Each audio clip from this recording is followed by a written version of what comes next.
All happy countries are alike.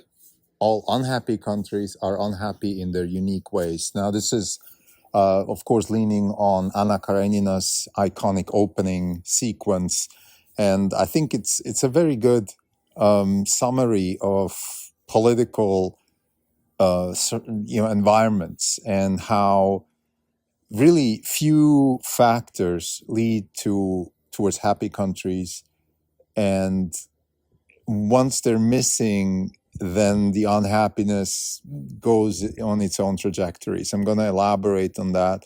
I'm going to try to define what happy actually means and how I define it, of course, from my perspective. And then I'm gonna try to explain with examples of what I mean with also the unhappiness, which is unique. This is not in our podcast.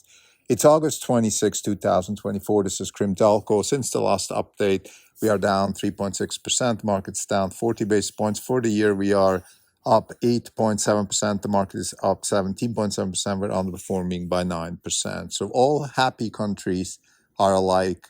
All unhappy countries are unhappy in their unique ways. So first, what do I mean with happy? I think a happy country, in my opinion, is a country where you're free. So freedom is the fundamental source of wealth, and wealth is the fundamental source of freedom. They're two sides of the same coin. The ability to freely make a choice between economic activities, personal activities, ideas, beliefs. To me, that is the ultimate happy country to live in. The purpose of living in a country like that is to generate wealth, because wealth is good for the country, it's good for the individual, and it's good for the offsprings of the individual.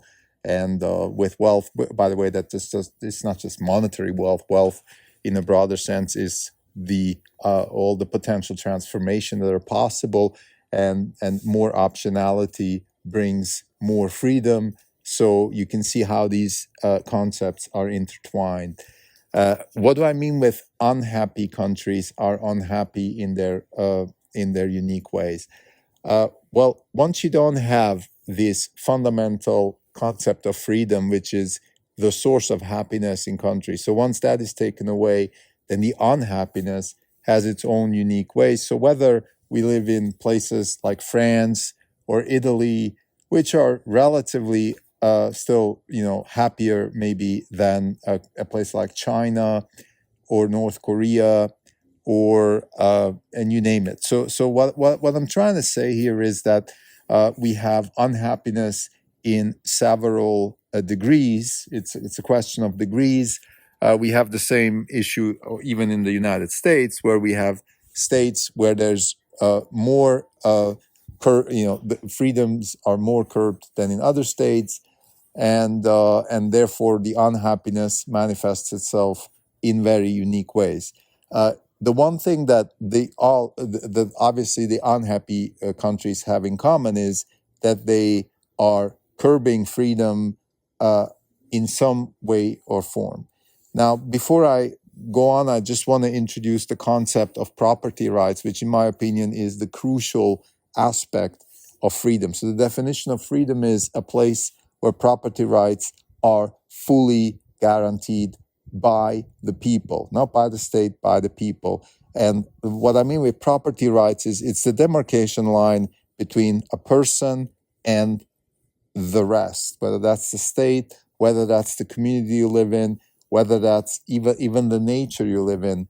In other words, if you don't have a demarcation line between you and what's outside of you, you will automatically waste resources. You will have to fight to define that demarcation line, because without that demarcation line, you have no I. You don't exist not just in a legal sense, but even in a physical sense. If there wasn't a demarcation line between you and the environment, then how do you even define what is you and what is the environment? So, for example, when you are stranded on a deserted island in a very hot environment or in a very cold environment, then the demarcation line between you and the environment is almost non-existent, and therefore you lose your identity. You don't exist anymore. but I don't want to go into the physical conversation of what a demarcation line is. I want to talk more about what the legal demarcation line is, and that, in my opinion, that is what property rights come in. So property rights have to be fully guaranteed by the society that you live in. That is what a happy country is. A happy country is um, um, is acknowledging the property rights and also safeguarding them. So it's not just in written.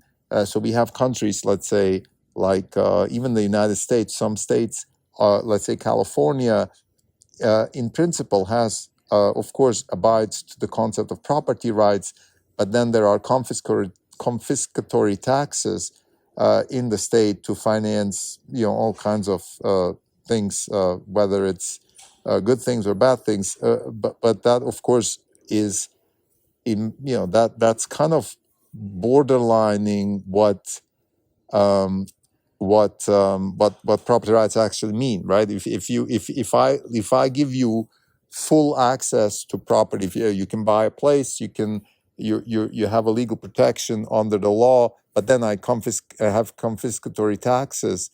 Well, then I'm taking away your property. I'm taking also the property from your offsprings. And then if I have a state like California, which is bloated and wasteful in the government sector of the state, then I'm also wasting future generations' wealth, which again is confiscatory tax on future generations. So there's a lot of different nuances of property rights not being guaranteed.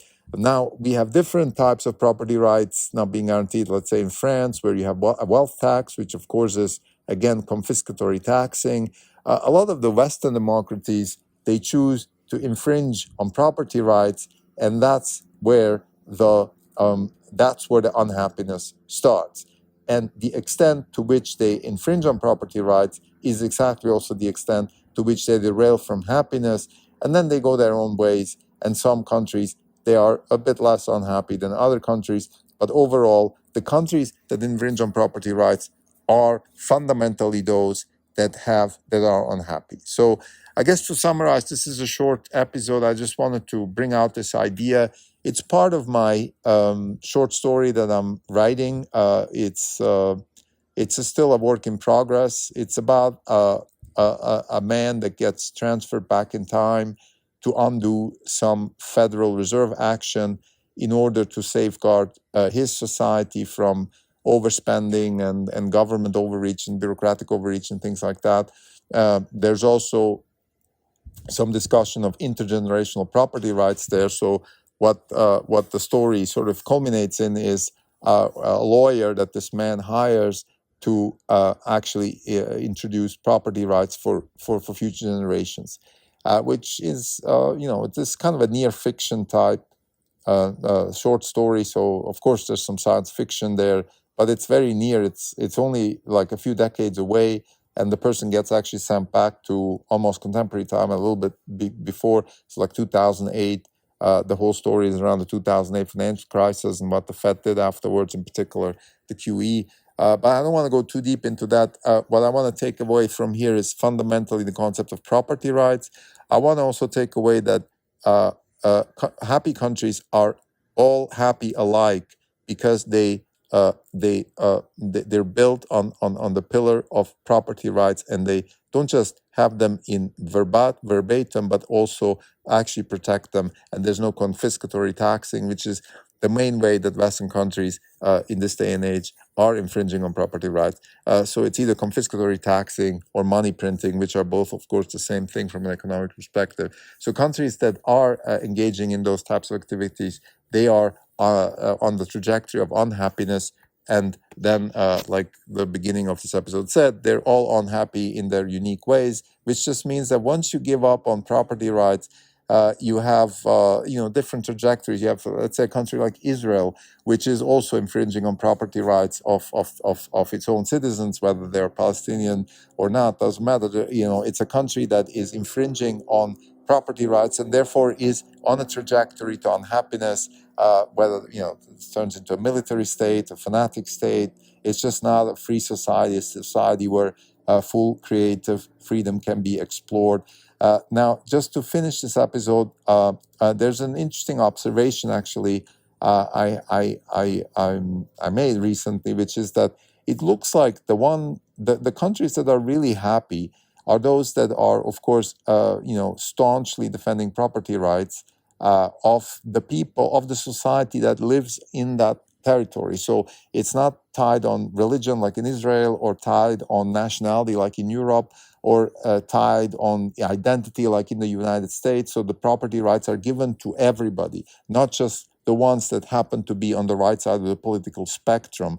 And the countries that actually are safeguarding those property rights, they are the ones like city states, interestingly enough, like the UAE, Singapore, Switzerland. So we have kind of almost a regression back to the Renaissance, where the city states like Florence and Venice and Rotterdam were the beacons of freedom, the sort of seeds that then spread across all of Europe with the Renaissance, and established the beginnings of the Enlightenment and the arts, and all those things that followed, that enabled a scientific society that we have today. So interestingly enough, we are sort of reverting back to that. So property rights are not infringed, and they are for everybody in society, not just for the person that, the people that are on the right side of the spectrum, whether, again, it's identity in the US, nationality in Europe, or religion in places like Israel or other places in the Middle East. Or you have,